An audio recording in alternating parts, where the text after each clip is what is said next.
Welcome back to Conversations with Cabral, where I have Dr. James Odell on today.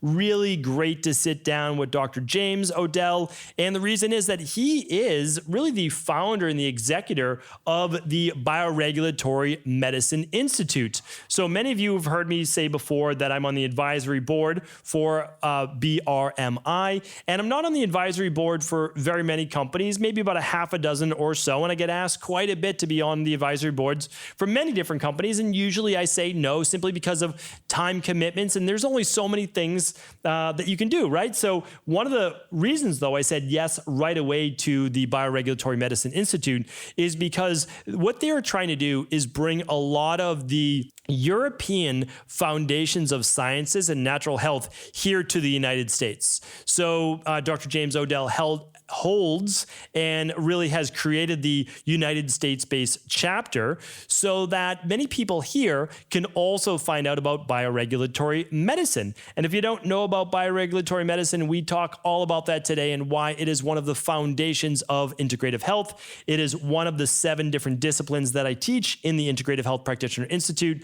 And Dr. James Odell is one of, I would say, the best people to speak on this topic. We also talk about his new book that has debuted on breast cancer. That is really the book on breast cancer. I mean, it covers everything that you could need to know and more. Plus, we talk about different healing modalities within the natural health-based field. And one of my favorites, which is called homotoxicology, which is basically the phases of disease. And if you find yourself starting to not feel your best, well, you are in one of those 6 base phases. And we talk about that here on today's show. I think you can find it really enlightening. I would love for you to check it out right now. And then, of course, let Dr. James and myself know what you thought. Take care. Enjoy the show. Welcome to the Cabral Concept, where board-certified naturopath and integrative health practitioner Dr. Stephen Cabral shares how he was diagnosed at the age of 17 with a life-altering illness and given no hope for recovery. It was only after studying and traveling all over the world did he discover how to combine ancient Ayurvedic healing practices with state-of-the-art naturopathic and functional medicine to fully rebalance the body and re-energize it with life. It's time to discover how to get well, lose weight, and finally feel alive again. And now, here's your host, Dr. Stephen Cabral. Dr. James Odell, welcome to the show. It's great to have you on here today. Thank you so much. Thanks for having me. Yeah, it's excellent because the topic of the day is bioregulatory medicine. It's a true passion of mine. You know, when people ask me essentially what I do, what I want to really say is I'm a bioregulatory medicine practitioner, but that people have no idea what that means. And so until we get to the point where people can better understand what that form of medicine is, or natural health or natural healing is, typically I stick with naturopath or integrative health practitioner. But I'm hoping that you and others who are experts in this field are going to be able to really push forward what this form of medicine is. So I think no better place to start than really trying to explain what bioregulatory medicine is and how, of course, can help all of our listeners here today. Well, yes, we're trying to make at BioRegulatory Medicine Institute, we're trying to make this a household word. But you're absolutely right. If somebody asks me, what do you do? I'll say, I'm a naturopath. I do traditional Chinese medicine. Oh, but by the way, I'm also medical director of the BioRegulatory Medicine Institute. Then I have to go into this long discourse of what bioregulatory medicine actually is. Basically, I kind of got into this after I came back from China. I was invited to Switzerland by Thomas Rau, Dr. Thomas Rau, the Paracelsus Clinic in Los Moles, Switzerland. And he really was the one that introduced me to what at that time was called just biological medicine. Yes. And I realized that it was really not a lot different than traditional Chinese medicine and many of its thoughts, particularly in trying to, support the body to self-heal and do it in a natural way. But it involved a lot of high-tech diagnostics and therapeutics, which I wasn't familiar with at the time. Things like microscopy, contact regulation thermography, heart rate variability, numerous types of diagnostics like that, as well as therapeutic measures, not just only homeopathy, but frequency therapy, hyperthermia, oxidative therapies, and the like.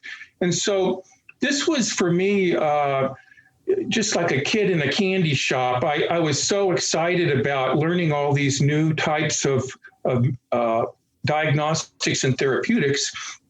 And I just stuck with it. I kept going back to Switzerland and trying to study more, and to Germany and studying more. And eventually Dr. Rao and we started doing a conference series, conferences and workshops here in the United States. And we did that for over 10 years, trying to introduce people to bioregulatory medicine. We use the word regulatory, though, to basically outline that it's important types of therapies to help the body regulate or adapt to like toxicity or stresses that they may encounter. So if we just call it biological medicine, then sometimes it gets confused. It basically gets confused with what the pharmaceutical industry, what they call biological medicine, which is very different than what we call biological medicine. So we use the word regulatory in it to really designate that we're trying to attempt to use methods that will in some way be natural to the body, that doesn't interfere with regulatory mechanisms. And what I mean by that is, like in allopathic medicine, we use a lot of anti-drugs, antibiotics, antihistamines, antipyretics, and these types of drugs in some way interfere with an enzyme or a protein, and they dysregulate the body. That's why they have side effects. So here we're looking at therapeutic measures, whether it be diet, exercise, meditation, herbs, homeopathy, a wide variety of therapeutics that are natural to the body, that don't interfere with these sensitive mechanisms that of the body and cause side effects. So that's basically what bioregulatory medicine is. It improves the body's ability to self-heal. So we call it the science of self-healing. Absolutely. And it's working with the body to give it all the nutrients that it needs, and also nutrients that will help detox the body as well. So when we look at that, I mean, you say we're really trying to help the body create homeostasis, and we say the same thing, or basically achieve equilibrium. So the goal is the body's always in this thing that the traditional naturopaths called dynamic equilibrium. It's always in flux. And so what we're looking to do is simply say, here's the nutrients. Here's essentially the vitamins, the minerals, the amino acids, the enzymes that you spoke about that the body uses to keep itself balanced. And when it begins to run low on those, well, we have functionally low levels of those systems working. And then when there's toxicities, of course, that begins to weigh on the body as well. And then eventually we get in the disease state. And it's interesting to me because I was first introduced to bioregulatory medicine. Well, I mean, again, if you want to look at bioregulatory medicine, it's really the accumulation of thoughts from Ayurvedic medicine, TCM, like you spoke about, traditional naturopathy, which are a couple hundred years old, and obviously traditional Chinese medicine, 3,000 plus years old, Ayurveda, 5,000 plus years old. But bioregulatory medicine has not stopped. They are continuing on with the best advances in technology, like you spoke about.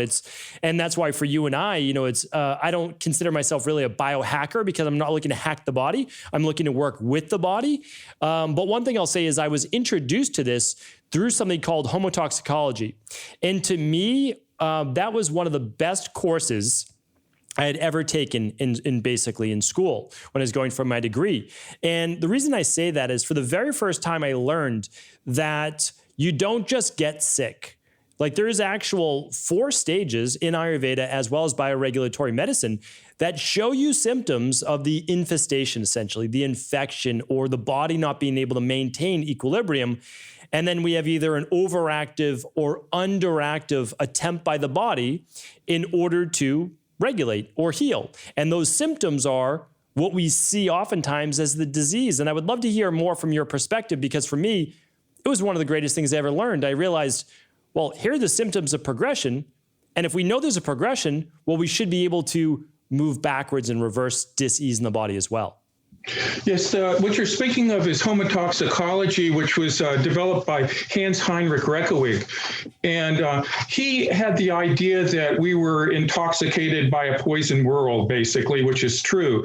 And these toxins, what he called homotoxins, or toxins of mankind, would enter the body, and then we have forces to help to eliminate them, or eliminative organs, whether it be our lungs or our bowels or our liver or our kidneys. But in some way that we are always attempting to detoxify and eliminate these homotoxins. However, if the toxins aren't eliminated efficiently, say a person has constipation or they have some kind of impairment in one of their detoxification organs, then these toxins start to accumulate, and the body will have a different way to break down the toxins. And basically that's with inflammation or reaction to the toxin. And so cytokines, histamines, these are designed to break down toxins. So it's a secondary detoxification mechanism is inflammation.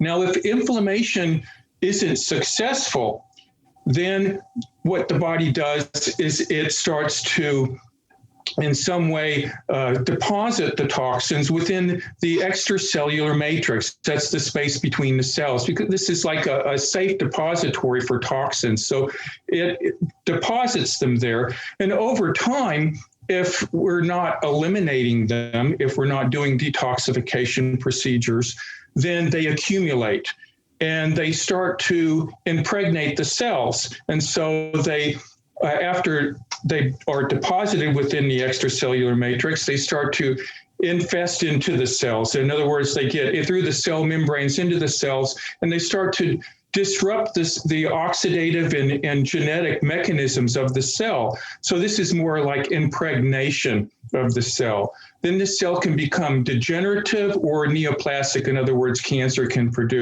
be produced. Or just degenerative illnesses. So this is the idea that toxins proceed and they could cause a degenerative illness. So what we're trying to always attempt to do is detoxify and push it the other way. And so Reckewig designed a variety of homeopathics, what's basically called homotoxicology. And these homeopathics were mostly kind of like shotgun homeopathics. Instead of using single remedies, he would combine remedies together to create a special remedy that would help the body detoxify, depending on the stage at what that person was in. So if they were in more of a cellular stage, then he would use certain types of homotoxicology, or if they were in more of a mesenchymal or early stage, then he would use a different type of approach. So the homotoxicology is front and center to what a lot of biological regulatory medicine doctors think about. And they're always looking at the patient, of course, individually and uniquely, and trying to figure out at what stage they are. Are they in an early stage of toxification, or are they in a later stage? Yeah, absolutely. Now, I'm going to link up today the actual homotoxicology chart and a couple other previous podcasts on this for people that are interested in learning how the body doesn't just essentially get autoimmune disease, rheumatoid arthritis, MS, Hashimoto's. It just doesn't come out of anywhere. So there's an actual predictable timeline that your body moves through. And yes, genetics matter to a degree, meaning like, well, okay, that's within the genetic code. But what we have to do is we have to experience those functional deficiencies or toxicities in order for those genetics to express themselves in the first place. And the speed at which that you get these diseases has to do with toxicity deficiencies and some genetic predispositions as well. Would you agree with that, or do you have a different take on? Absolutely agree with that. What you said is very, very true. Another thing that we're thinking of is basically there's different levels of the human. And most conventional medicine is working at a structural or physical level. And so in viewing that, they may look at the body through in a surgical way. So they're actually is there a tumor? Is there something visible? So through scopes and scans, they're looking at the body in a physical or structural way. And then if there's a problem, then they may surgically try to remove it. As a functional medicine doctor, you know that we go beyond that within the terms of functional medicine and start looking at how the body actually works, the biochemical processes, the genetic and genomic processes of the body. And then there's another level of it. It's an energetic level. And this is where we get into the traditional Chinese medicine or Ayurvedic medicine. And here we're talking about like meridian systems and chakras and the what we think of as the energetic body. Primarily working with meridians and points and understanding the interrelationship of the body, both physically and non-physically. Then there's also, of course, the psycho-emotional part, which is a very important component. And we can't really separate the physical from the non-physical in this way, but psycho-emotional stresses, traumas, things that have happened to us are very important to consider when we're looking at the body diagnostically or therapeutically.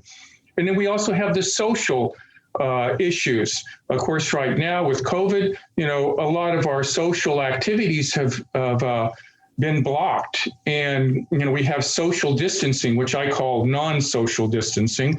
But this is a problem that people are social creatures and they need to communicate with each other and feel love and feel that they're connected to one another. And if not, then this could create disease as well. And we have environmental factors too that play into it. Of course, environmental medicine is a big part of this. But in other words, we're looking at all of these things, the structural, the functional, the energetic, the psycho-emotional, the social, the environmental. And we have to take into account all of that. It's not just physical, like you would see in conventional medicine. So we're trying to get our arms around it all and understand the human in a unique and very personalized way. Absolutely. I'd love you to be able to talk a little bit too about the different devices used more, I would say, more so in Germany and Switzerland and in Europe rather than in the United States. But what are some of these diagnostic techniques that really go beyond a lot of the functional medicine lab work that I speak about all the time? Because there is so much more to the human, as you spoke about. Some of these things are easier to ascertain than others. And medical science is actually showing us something that actually looks like the exact meridian points spoken about as the Marma points in Ayurveda, and of course the meridian points in traditional Chinese medicine from many thousands of years ago. And medical science now is trying to figure out how did they know when they didn't have this ability to even understand the inner workings of the body, but they did at a much deeper level. And again, from an energetic level, and in our Western-based mentality, we often have a very difficult time accepting this and understanding it because we can't see it. So if you could talk a little bit more about that, that would be great. Yeah, I'd love to. Before I get into the energetics, I'd like to talk a little bit more about the functional side of it. And one of the diagnostics that I really like a lot is what's called contact regulation thermography. And this is a probe that touches the skin and it measures the temperature. And what we can do is, and it's been used for over 20 years, contact regulation thermography. But what we can do with it is we could measure about 116 areas all over the body. And then the person removes their clothes down to their under things, stands in a room for about 10 minutes and cools down. Then the technician goes back in and measures those same exact areas again. Now, these areas overlie organs, glands, and tissues. So, for example, it may overlie the thyroid gland or the thymus gland or the sinuses or the heart, lungs, or whatever. And normally the body should thermal regulate. And so we're always looking at regulation as a measurement of function. And if it normally it should cool down in the body, but heat up in the head. But if it's not doing that, then it means there's some kind of problem. So all of this information goes into the computer, and the computer analyzes this information and tells the technician which areas are blocked, which areas are not thermally regulating, which gives us kind of a global picture of what organs, glands, and tissues aren't working. This is an excellent diagnostic for breast disease. It's often an early diagnostic, earlier than mammography. So again, mammography is a structural technique, whereas this is more of a functional technique. But getting back into what you've asked about the energetic side of it, you know, in Chinese medicine and even in Ayurvedic medicine and Tibetan medicine, they often would just feel the pulses, right? And in order to determine the energetics of the body. Feel the pulses, look at the tongue, ask questions and the like, and they would get an idea of the meridian system and which meridians were working and not working. Well, as far as back as the 1930s and 40s, they started doing what's called electrodermal screening and looking at the conduction of the body as a way to determine the energetics. And they found that by measuring certain points, like at the fingertips, that they could determine if there is some kind of blockage or impedance within the meridian system. This advanced, and there's many companies now that produce instrumentation. Some of it is like Vega, where it's like a 1 point measurement, and it takes maybe an hour or two for a person to go through and to measure many different things within the body, the organs, glands, tissues, and the like, and how things are working, but also the meridian system.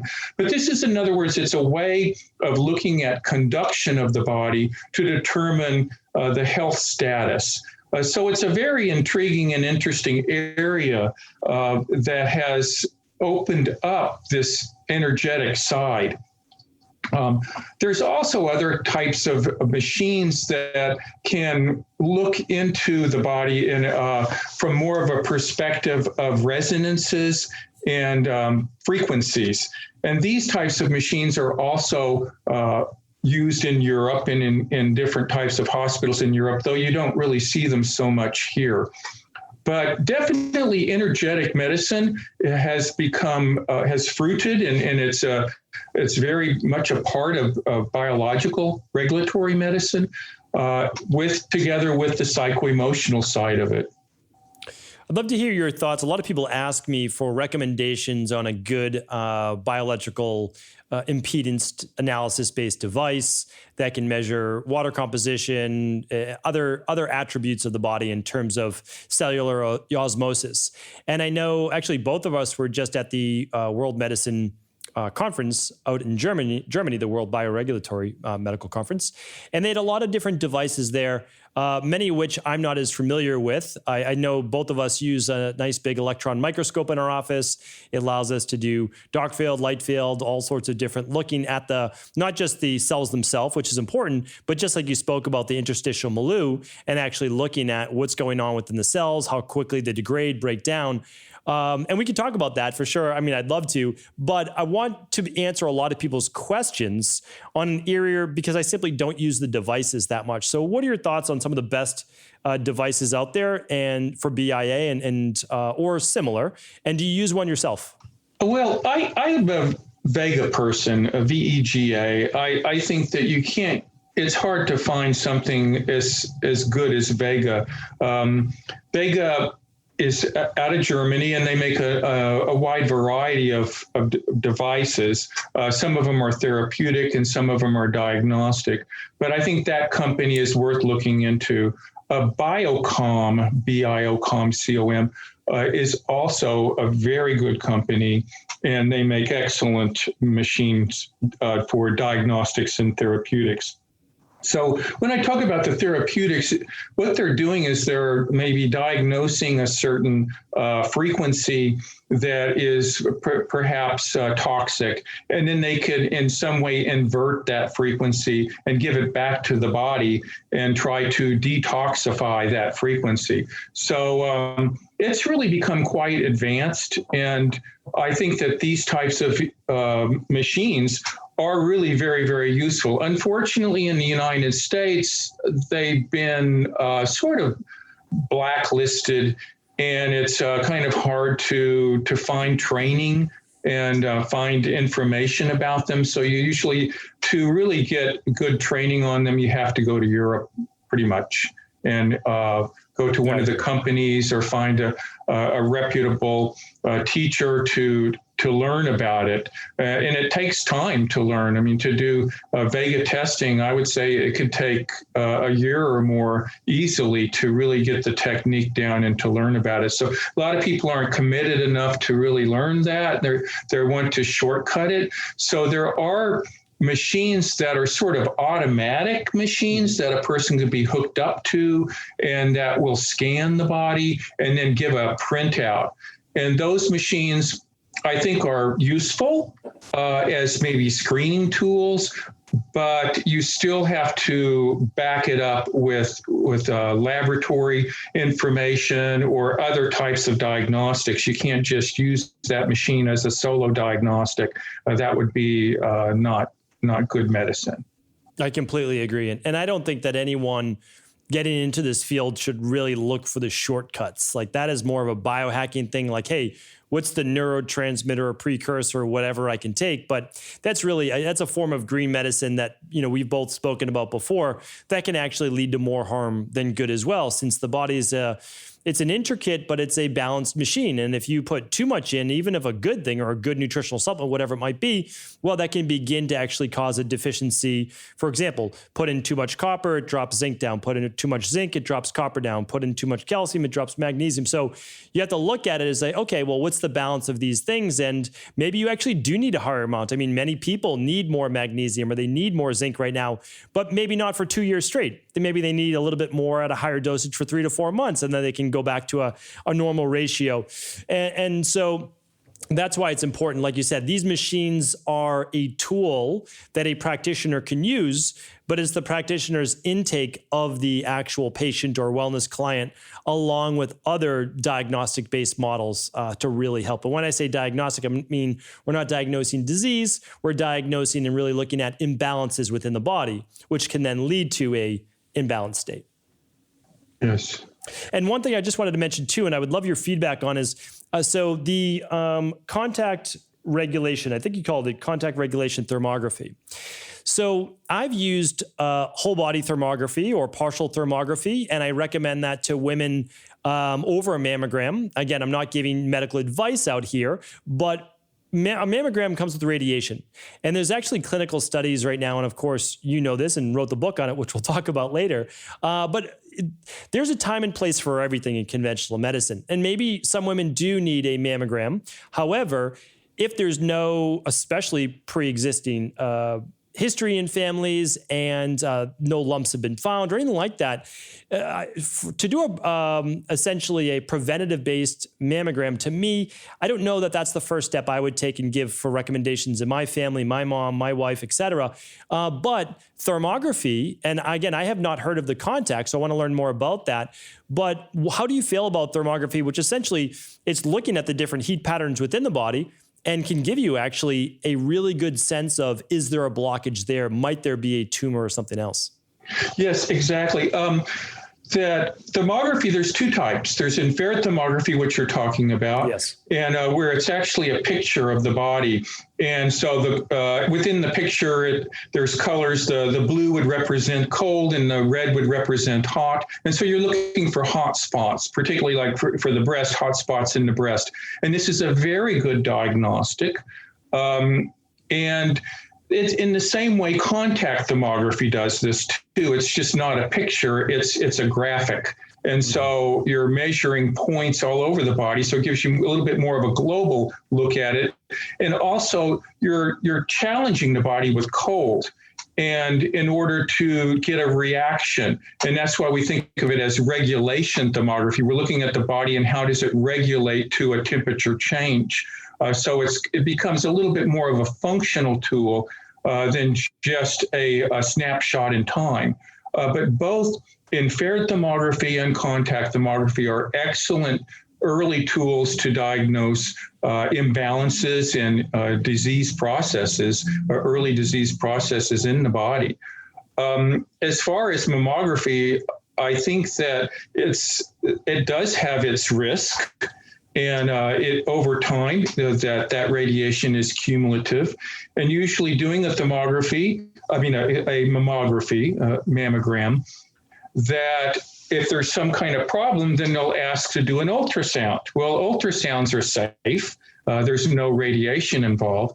But the gold standard of a structural image is really an MRI. And so a breast MRI is one of the most definitive and best test for looking at the breast or at the body structurally. And unfortunately, right now, they're a little expensive. I send sometimes people up to Chicago to get an MRI, like a breast MRI, for $300, which is very reasonable. So the price is coming down. And I think it's going to be more and more the gold standard or the standard in which conventional medicine will take. Right now, there's unfortunately just a lot of hospitals and clinics have invested in mammogram equipment, and so they use it. But over time, I think that you're going to see that will be changed to either ultrasounds or MRIs, and that also using regulation thermography or infrared thermography as a diagnostic for breast disease. And we know that there's radiation, obviously, with any type of X-ray, and that's really what we're looking at with a mammogram. And we know how sensitive the breast tissue is, as well as prostate tissue, to any type of radiation. So as you said, maybe it's one time, or maybe it's cumulative if you go every 5 years, whatever it might be. But there's some type of inherent risk. With an MRI, do you know of any risks related to that? Because as you said, an ultrasound, it's more, I would say, EMF based, although much less, of course. But what about an MRI? What would the side effects be? I really don't see the side effects of an MRI, nor do I see the side effects of an ultrasound. Not unless with MRI was used with some kind of contrasting agent. That would be different. If you're injecting MRI with contrast, like they do, for certain types of organs, then the contrast certainly has potential side effects. But just the MRI, magnetic resonance, and magnetic field, it's not going to shake up the electrons of the body too much. And I don't see it as a danger. It's certainly not a danger like radiation and the radioactive diagnostics that are out there.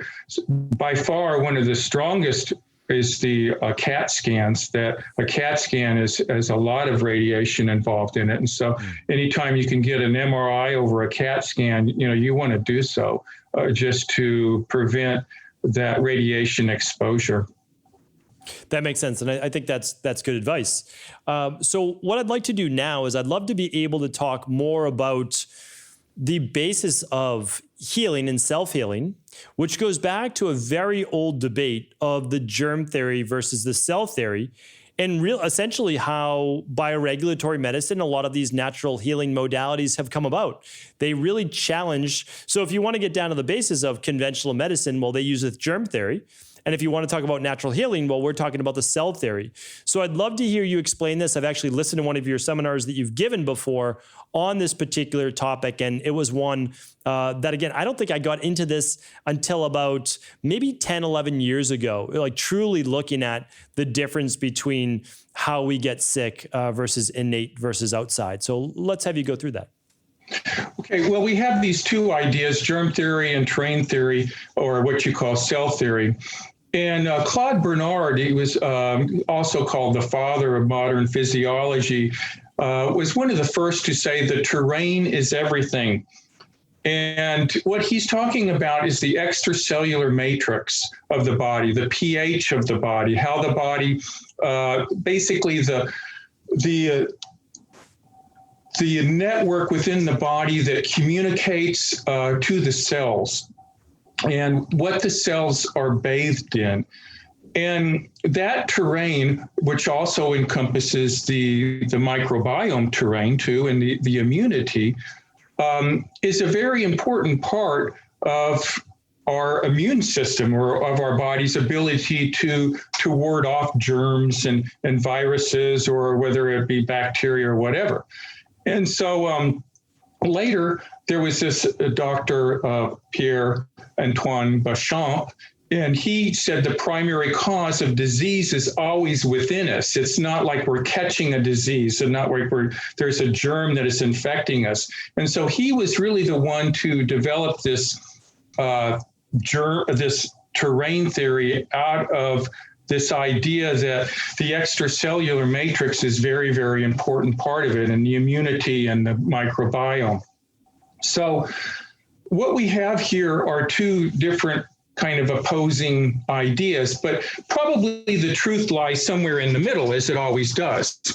And so if you take COVID, yes, you know, the people that have comorbidities, people that are older and are immune compromised, are more likely to develop some type of virus or COVID virus. And the people that are young and healthy, they rarely even have any symptoms. That's because their terrain is healthy. And so the whole idea is that we're trying to maintain our terrain in order to ward off any type of microorganism from developing within us. Now, microorganisms are complicated. We have bacteria, and bacteria can change, and they can become more virulent if they are stressed. And so, for example, if a person takes an antibiotic, most antibiotics work against the cell walls of the bacteria, so they may destroy the cell walls, and then, but they don't destroy actually the bacteria completely. So the bacteria can live on within the system, within the terrain.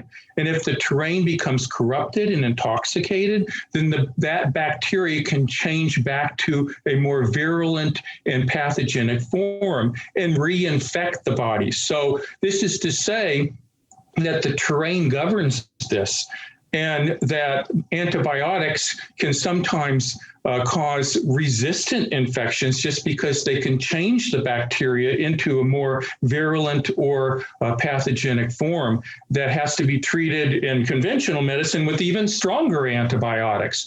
And so we're trying to move away from that and instead working with the terrain, working with the immunity and the microbiome. We know that there's good bacteria that control bad bacteria. So we use probiotics for the gut microbiome. Now we understand that just is the same thing within viruses, that most viruses, and there's trillions of viruses in our body at all times, that most viruses are harmless. And actually, there's good viruses that control bacteria and bad viruses, just like there's good bacteria that control bad bacteria. And so viruses have been given kind of a bad name here. And that not all are pathogenic, but a lot of it depends on our terrain, on our own matrix. So again, within that matrix, when we were talking about homotoxicology, we were talking about becoming more intoxicated. The more intoxicated we become, the more corrupted that matrix becomes, and the more potentially pathogenic viruses and bacteria and other microorganisms can become.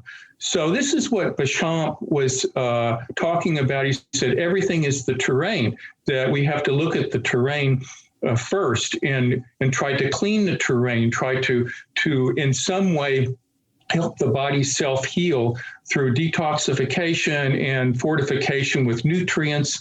You had mentioned nutrition, which is a very important part of the terrain, and pH is also a very important part of it.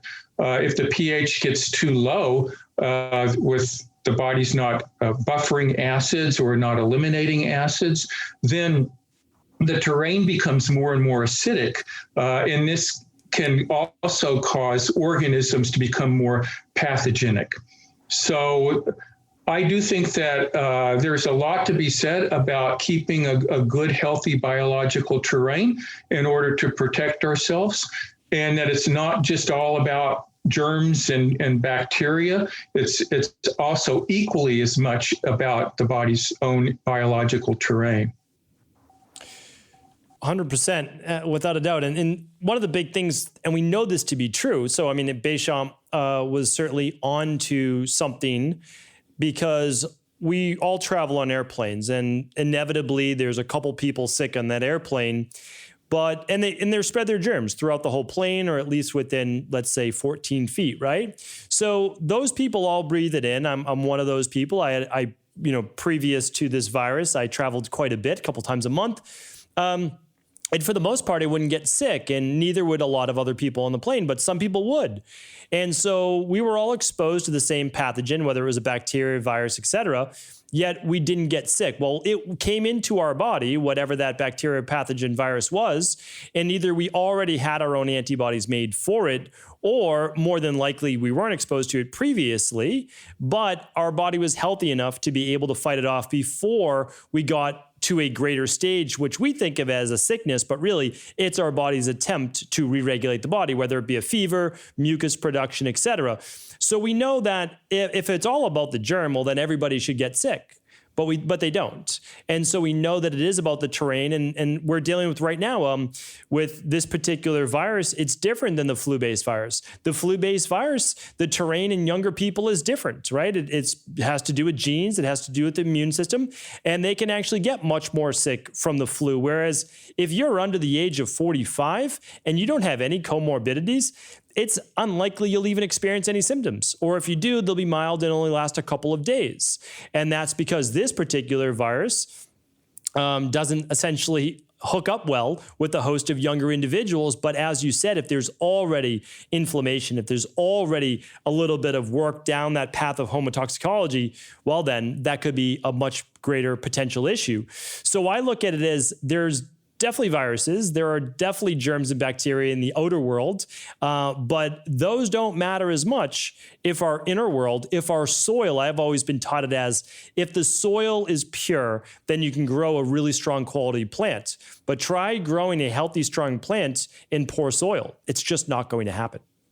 Exactly. That's the difference between, being a gardener. That as a gardener, we're always looking at the soil. And as a physician, we try to help our patients become gardeners and nurture their soil and improve their biological terrain immunologically and within their microbiome. Also, when we think of the biological terrain, we're also thinking of it in a non-physical way. And what I mean by that is that's also the psycho-emotional component. So if we're stressed, if we're traumatized, if we watch too much news that is constant, like many people do, that puts them in a state of fear, then that's also going to affect their biological terrain. So we don't think of it as only just pH and toxins from the environment. We have to also think of it in terms of the psycho-emotional toxicity that we can incorporate into our bodies that can cause problems as well. So it's important to try to clean our mind and to maintain a positive place in our mind, to always to laugh more, to have joy in our life, and to not be so fear-based. To have faith really is that things are in a more positive place. And I think that as we become more stressed, and this definitely has been shown to cause an immunological deficiency.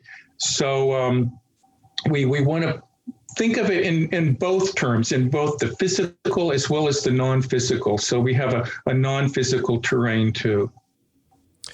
Yeah, and for people that like to just say, well, can this be proven? It absolutely can. So when you look at the nervous system and how it affects the endocrine system and how that affects then the immune system, it's very clear in our nervous system.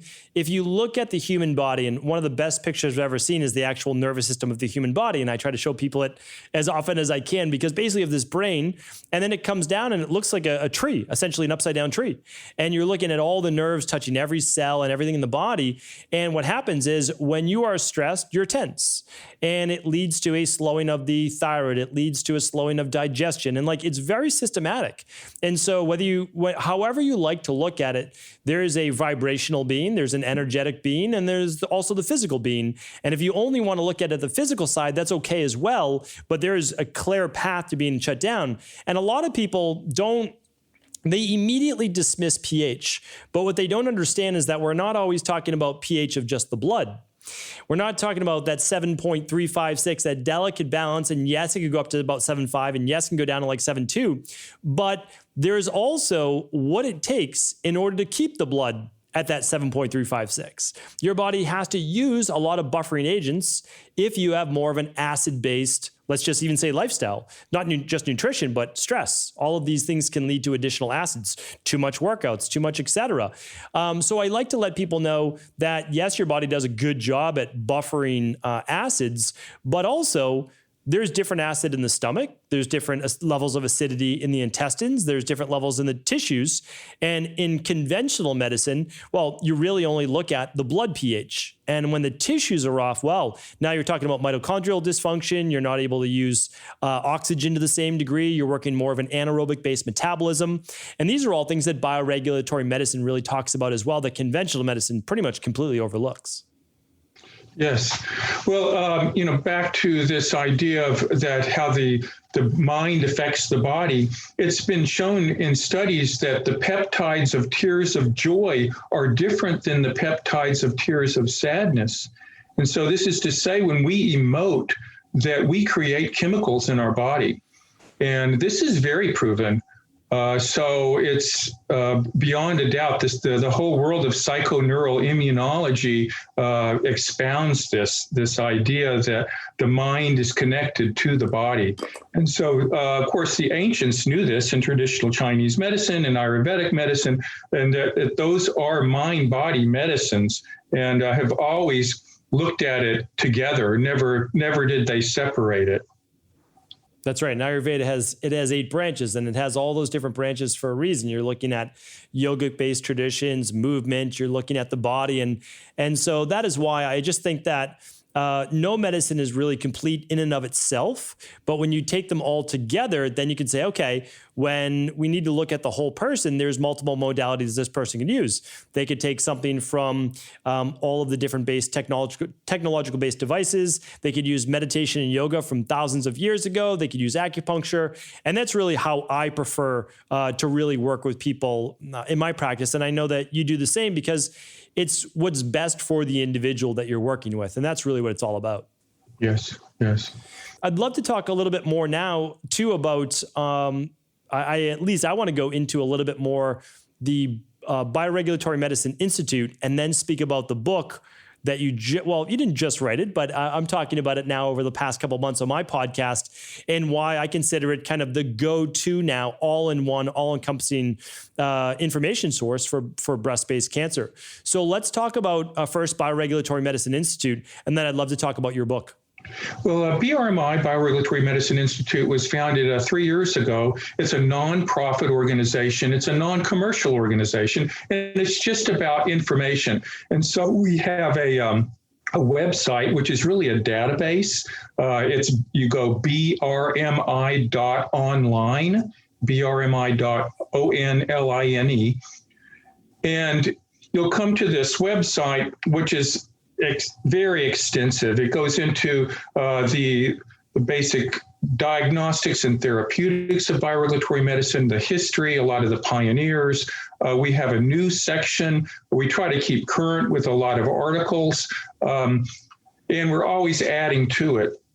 Now, we also have a YouTube site and post different types of videos that we have filmed, like in Baden-Baden and Medicine Week, as well as with other conferences, that's posted there. We also have a e-journal that we publish twice every other month, and that's free. All of this is free. There's no cost to anyone to go to the website or to get the e-journal or in any way. And we're not selling anything, so there's no pop-ups for that. So we're really trying to be more of an informational-based institute. And we put on conferences and workshops as well. We have a podcast. It's hosted by Dr. Sharon Stills, who's a naturopath in Arizona. And that's a weekly podcast. And so you could visit that as too. And then we also are on social media, on Facebook and Twitter. Unfortunately, social media has put us in Facebook jail for some of the things that we posted. But we still, are in the trenches and doing our best to get the word out and to stay uncensored. Unfortunately, in this age and time, recently, that many doctors and scientists and people have been censored. And so we've been kind of among that group. But we're still on the forefront and want to put out the words that we best can and inform the public about the science of self-healing. So BRMI, we invite you to come to the website, to like us on social media, to sign up for the free e-journal, and to listen to the podcast. And so that is really kind of where BRMI is right now. I have been with it. I'm the executive and medical director of it, and have been with it since the very beginning. And it's growing. We're growing in popularity slowly, but we had about 17,000 visits to our website last month, and I think that was pretty good as a new young institute. And we're hoping that things will continue to grow, and that we'll be continue to be able to really inform the public of what bioregulatory medicine is, the diagnostics and therapeutics and the like.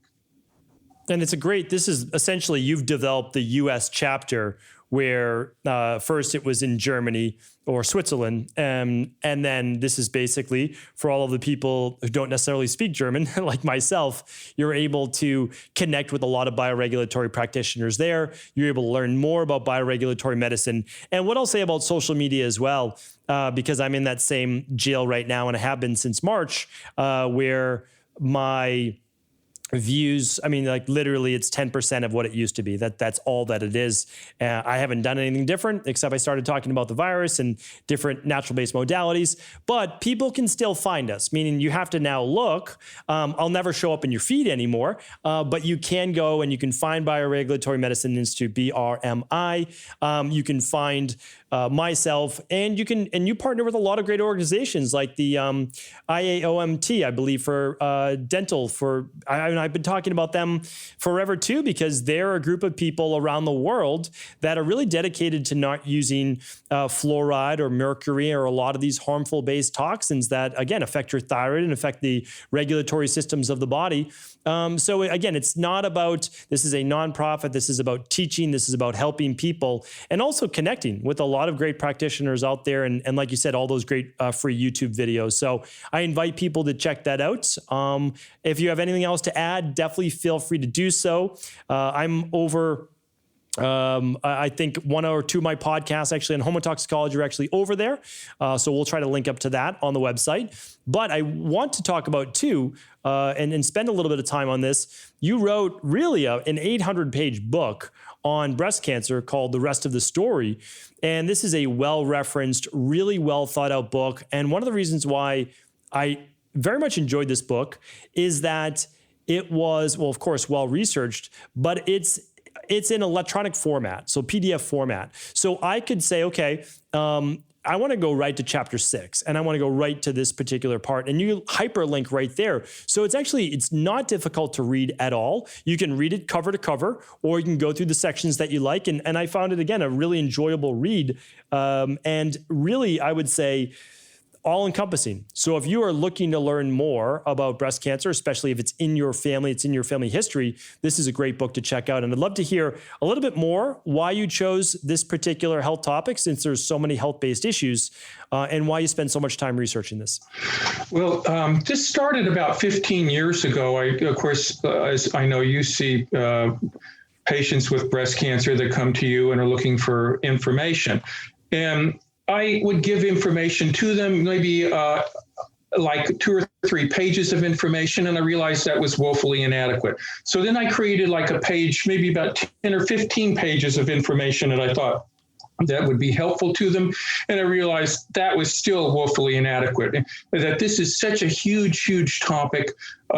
So I thought, I'm just going to write a book. And I started writing it, and I couldn't put it down. The information was so fascinating to me. So it became encyclopedic, actually. It became not just about the origins of breast cancer, but also the diagnostics, the conventional therapeutics, the bioregulatory medicine approaches towards it, which are a lot of traditional, like Chinese medicine approaches and Ayurvedic medicine approaches. And so it took a long time to put all that together, but it was really a passion for me, and I worked on it every day. And finally, it came to fruition, and I put it out there, as you say, in an electronic format. And the electronic format allows me to change it a little bit every year. So as statistics come in, as new things come in, I could easily change that. And so it makes it where I can redo it and add to it. Which I think is good to be able to do. Whereas if it's printed in a printed text, it's you have to reprint a new edition. So that was the whole idea behind it, is that I really just wanted to empower women and families that are experiencing this problem or want to prevent breast cancer. And so that is what it is. It's a book of empowerment. And I think that knowledge is empowerment. So many people that come to me, they talk to their oncologist or their oncological nurses, and they don't really get the full story. They are not getting all of the details that they need to know in order to really survive it. And this is a book of survival. It's really a survival text. And that's why I wrote it. I thought that there needs to be a lot more information included, and many of the books out there just didn't serve that they were incomplete. And so I thought, I'm just going to have to write it myself, and it's going to be a long, long text, but it'll all be there. And of course, it would be hard to, as you said, to read it from front to back. It's really more designed to read it in chapters and to look into different areas of it that your interests are that you're interested in. Yeah, and in that book, you do provide essentially the origins, conventional medicine, treatment-based protocols, what to look for, and then you also provide natural-based protocols as well. So there is a little something for everyone in there, and then, of course, it's well-researched and backed up with these particular studies. So that is one thing, again, that I like about it, because I want people to know, too, that conventional medicine does not hold all of the keys to research, that much of what we do in natural health, if not the majority of what we do, is actually clinically researched, and there's published studies on it, too. It's just going at it from a very different perspective, where the body really hasn't messed up. It's become overwhelmed. It can't deal with the toxicities that it's been exposed to and the deficiencies that it's lacking. But if we can begin to really give that heroic push back and help the body out, well, then you do have that potential to heal. And that's really what I try to share with people every day. And I know that you do the same. Yes. Well, I appreciate you mentioning the book. I do. Did enjoy writing it, and I think that it is a very empowering book for all women and for people that are dealing with it, families that are dealing with it, breast cancer, or just want to prevent it. So this is something you can go breastcancertherestofthestory.com. That's breast cancer, the rest of the story, like Paul Harvey, for those of you that remember Paul Harvey. .com, and you can find it there. There's a website designated for that book, but it's also on Amazon, Breast Cancer, the Rest of the Story. So you can get it from Amazon as well. And like we just said, it's a downloadable book, so you can start using it that very same day, which is a great thing as well. So anything else that you'd like to add that you think may be useful for our listeners on bioregulatory medicine, or what you have going on and BRI MI is doing as well? Well, I just appreciate people that would come to the website and search it out and then contact me. And if they want to share articles or information with me, I really invite that. That BRMI has an advisory board, and you're one of our advisors. And it's an advisory board of about 30 different doctors throughout the world. A lot of them are European. And that we try to put information onto the website, but we also need our viewers to help us with that. And so if you know of something, then please do share it. And that could either be put into our e-journal, or it could be put into our social media pages, or even uploaded to the website. So I would like our viewer audience to participate and to join our tribe, so to speak, as much as you can. So please do feel like if you want to join in and share some information that you may have, then that would be great. And I'm going to mention this to our IHPs at the Integrative Health Practitioner Institute as well, since we have many practitioners there that are well-versed in different forms of integrative health, different types of medicine. So for sure, I think they'll be able to contribute as well.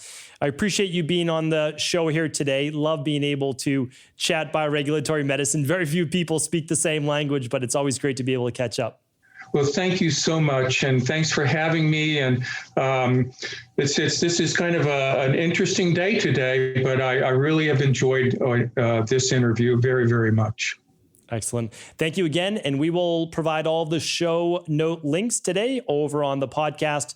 So feel free to head on over. We'll link up BRMI. We'll link up Dr. Odell's book and everything else right there. So hopefully you enjoy the show, and we'll be back tomorrow. Speak with you then.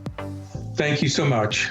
Are you ready to heal yourself and then go on to heal others? If so, the Integrative Health Practitioner Institute can help you discover proven functional medicine protocols that blend the best of 7 different healing disciplines from around the world. I personally share with you the exact handouts and protocols I use in my private practice that enable people to get well, lose the weight, and live longer, stronger.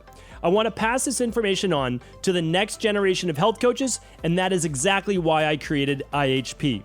We are the future of the health coaching industry, and the skills and knowledge you will learn will make you an in-demand certified health coach anywhere in the world.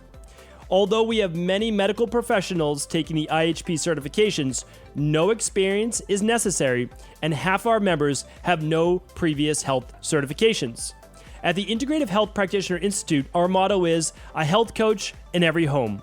Our goal is that you take this knowledge and then share it with family, friends, loved ones, your community, or in a practice where you create a career you love and can be proud of.